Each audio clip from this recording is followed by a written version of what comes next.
Mereena Joby. Again, welcome back to Soren Spicy. Soren Spicy's പുതിയൊരു എപ്പിസോഡിലോട്ട് എല്ലാവർക്കും സ്വാഗതം. ഇന്ന് ഞാൻ വന്നിരിക്കുന്നത് വളരെ ഈസി ആയിട്ടുള്ള ഒരു പരിപ്പ് കറിയുടെ റെസിപ്പിയാണ്. അപ്പോൾ നമുക്ക് നോക്കിയാൽ ഇതെങ്ങനെ റെഡിയാക്കി എടുക്കാമെന്ന്. അപ്പോൾ പരിപ്പ് കറി റെഡിയാക്കി എടുക്കാൻ വേണ്ടിയിട്ട് നമുക്ക് ആവശ്യമുള്ള കാര്യങ്ങൾ എന്തൊക്കെയാണെന്ന് നോക്കാം. ഞാനിവിടെ ഒരു കപ്പ് തുവരപ്പരിപ്പ് കഴുകി വൃത്തിയാക്കിയിട്ട് എടുത്തിട്ടുണ്ട്. പിന്നെ ഒരു 12 ചെറിയ ഉള്ളി ഇതുപോലെ ചതച്ചെടുത്തിട്ടുണ്ട്.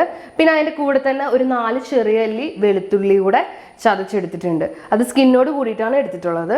പിന്നെ ഒരു മീഡിയം സൈസ് തക്കാളി ഇതുപോലെ വലിയ പീസായിട്ട് കട്ട് ചെയ്തെടുത്തിട്ടുണ്ട്. പിന്നെ നമുക്ക് ഒരു 1.5 ടീസ്പൂൺ കടുക് വേണം. ഒരു 2 വറ്റൽമുളക് ഞാൻ ഇതേപോലെ ചെറുതായിട്ട് കട്ട് ചെയ്തെടുത്തിട്ടുണ്ട്. പിന്നെ നമുക്ക് കുറച്ച് കറിവേപ്പില വേണം. പിന്നെ ഞാൻ 1 ടീസ്പൂൺ ചില്ലി ഫ്ലേക്സിന് അതോട് ചേർത്ത് കൊടുക്കുന്നുണ്ട്. അപ്പോൾ നിങ്ങൾക്ക് നല്ല എരിവ് വേണമെങ്കിൽ കുറച്ചും കൂടി ആഡ് ചെയ്ത് കൊടുക്കാവുന്നതാണ്. പിന്നെ നമുക്ക് 1 ടീസ്പൂൺ മഞ്ഞൾപ്പൊടി വേണം. 1 ടീസ്പൂൺ കാശ്മീരി ചില്ലി പൗഡർ വേണം. പിന്നെ ആവശ്യത്തിന് ഉപ്പ് വേണം. ഒരു 3 ടേബിൾ സ്പൂൺ വെളിച്ചെണ്ണ വേണം. അപ്പോൾ ഇത്രയും കാര്യങ്ങൾ വെച്ചിട്ട് എങ്ങനെയാണ് പരിപ്പ് കറി റെഡിയാക്കി എടുക്കാൻ നമുക്ക് നോക്കാം. അപ്പോൾ കറി റെഡിയാക്കി എടുക്കാൻ വേണ്ടിയിട്ട് ഫസ്റ്റ് ആണ് നമുക്ക് പരിപ്പൊന്ന് വേവിച്ചെടുക്കണം. അപ്പോൾ അതിന് വേണ്ടിയിട്ട് ഞാനിവിടെ ഒരു പ്രഷർ കുക്കറാണ് എടുത്തിട്ടുള്ളത്. അപ്പോൾ ഞാൻ കുക്കറിലോട്ട് നമ്മൾ കഴുകി വൃത്തിയാക്കി വെച്ച പരിപ്പിട്ട് കൊടുക്കുകയാണ്. കൂടെ തന്നെ ഒരു തക്കാളി അരിഞ്ഞതും ചേർത്ത് കൊടുക്കുന്നുണ്ട്. ഇനി നമുക്ക് ഇതിനകത്തോട്ട് ആവശ്യത്തിനുള്ള ഉപ്പിട്ട് കൊടുക്കാം. കൂടെ തന്നെ ഒരു 1/4 ടീസ്പൂൺ മഞ്ഞൾപ്പൊടി കൂടെ ചേർത്ത് കൊടുക്കാം. ഇനി ഞാൻ ഇതിനകത്തോട്ട് ഒരു 1.5 കപ്പ് വെള്ളം കൂടെ ഒഴിച്ചു കൊടുക്കുകയാണ്. അപ്പോൾ ഞാൻ 1.5 കപ്പ് വെള്ളം കൂടെ ഒഴിച്ചു കൊടുത്തു. ഇനി ഇതെല്ലാം കൂടെ നന്നായിട്ടൊന്ന് മിക്സ് ചെയ്ത് കൊടുക്കുക. അപ്പോൾ ഞാൻ എല്ലാം കൂടെ നന്നായിട്ട് മിക്സ് ചെയ്ത് കൊടുത്തിട്ടുണ്ട്. ഇനി നമുക്കിത് മൂടി വെച്ചിട്ട് ഒരു വിസിൽ വരുന്നവരെ മീഡിയം ഫ്ലെയിമിലിട്ടിട്ട് ഒന്ന് വേവിച്ചെടുക്കാം. അപ്പോൾ ഞാനിതൊന്ന് മൂടി വെച്ച് വേവിച്ചെടുക്കാൻ പോവാണ്.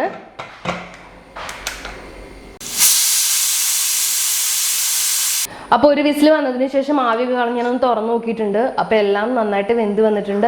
തക്കാളിയും പരിപ്പൊക്കെ നന്നായിട്ട് വെന്ത് വന്നിട്ടുണ്ട്. ഇനി നമുക്കിത് കറി റെഡിയാക്കാൻ തുടങ്ങാം. അപ്പോൾ കറി റെഡിയാക്കി എടുക്കാനായിട്ട് ഞാൻ അടുപ്പത്ത് ഒരു പാൻ വെച്ച് കൊടുത്തിട്ടുണ്ട്. പാൻ അത്യാവശ്യം നന്നായിട്ട് ചൂടായി വന്നിട്ടുണ്ട്. ഇനി നമുക്ക് ഇതിനകത്തോട്ട് വെളിച്ചെണ്ണ ഒഴിച്ച് കൊടുക്കാം.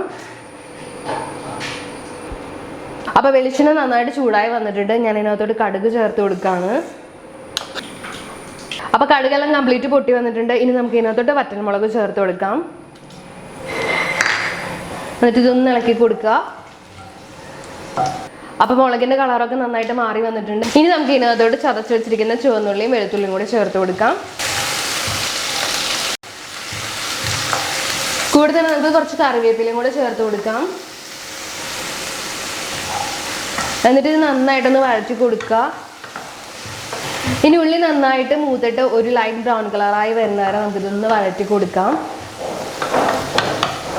അപ്പോൾ ചുവന്നുള്ളിയും വെളുത്തുള്ളിയൊക്കെ നന്നായിട്ട് മൂത്ത് വന്നിട്ടുണ്ട്. അതിൻ്റെ കളറൊക്കെ നന്നായിട്ടൊന്ന് മാറി വന്നിട്ടുണ്ട്. ഇനി നമുക്ക് ഇതിനകത്തോട്ട് ചതച്ച മുളക് ചേർത്ത് കൊടുക്കാം. ഞാൻ 1 ടീസ്പൂണാണ് ചേർത്ത് കൊടുക്കുന്നത്. നിങ്ങൾ എരിവിനനുസരിച്ച് എത്ര വേണമെങ്കിലും ചേർത്ത് കൊടുക്കാം കേട്ടോ. പിന്നെ എരിവിന് വേണ്ടിയിട്ട് മുളക് പൊടിയിനേക്കാളും ചില്ലി ഫ്ലേക്സ് ചേർക്കുന്നതായിരിക്കും ടേസ്റ്റ് ഉണ്ടാവുക. അപ്പം ഞാനിപ്പോൾ 1 ടീസ്പൂൺ ചേർത്ത് കൊടുത്തിട്ടുണ്ട്. അപ്പം നിങ്ങളുടെ എരിവിനനുസരിച്ച് ഇത് മാറ്റം വരുത്തുക. അപ്പോൾ ഈ ചില്ലി ഫ്ലേക്സും കൂടെ ഒന്ന് മൂത്ത് വരുന്നവരെ നമുക്കിതൊന്ന് വഴറ്റി കൊടുക്കാം. അപ്പം നമ്മൾ ആഡ് ചെയ്ത ചില്ലി ഫ്ലേക്സ് നന്നായിട്ടൊന്ന് മൂത്ത് വന്നിട്ടുണ്ട്. ഇനി നമുക്ക് ഇതിനകത്തോട്ട് മഞ്ഞൾപ്പൊടിയും മുളക് പൊടിയും ചേർത്ത് കൊടുക്കാം. അപ്പം ഞാനൊരു 1/4 ടീസ്പൂൺ മഞ്ഞൾപ്പൊടി ചേർത്ത് കൊടുത്തിട്ടുണ്ട്. പിന്നെ മുളക് പൊടി ചേർത്ത് കൊടുക്കാം. ഇനി ഇതും കൂടി നന്നായിട്ടൊന്ന് മിക്സ് ചെയ്ത് കൊടുക്കുക. അപ്പോൾ നമ്മൾ ചേർത്ത പൊടികൾ നന്നായിട്ട് മൂത്ത് വന്നിട്ടുണ്ട്. ഇനി നമുക്ക് ഇതിനകത്തോട്ട് നമ്മൾ വേവിച്ച് വെച്ച പരിപ്പും തക്കാളിയും ചേർത്ത് കൊടുക്കാം. അപ്പോൾ വേവിച്ച് വെച്ച പരിപ്പും തക്കാളിയും ഞാൻ ഇതിനകത്തോട്ട് ചേർത്ത് കൊടുത്തിട്ടുണ്ട്. ഇനി ഇത് നന്നായിട്ടൊന്ന് മിക്സ് ചെയ്ത് എടുക്കുക. അപ്പോൾ ഞാനിതൊന്ന് ജസ്റ്റ് ഒന്ന് മിക്സ് ചെയ്ത് കൊടുത്തിട്ടുണ്ട്. ഇനി നമുക്ക് ഇതിനകത്തോട്ട് ഒരു 1.5 കപ്പ് വെള്ളം കൂടെ ഒഴിച്ച് കൊടുക്കാം. എന്നാലാണ് ഇത് അത്യാവശ്യം നല്ല കറി പോലെ നമുക്ക് ഒഴിച്ചു കറിയായിട്ട് ഉപയോഗിക്കാൻ പറ്റുള്ളൂ.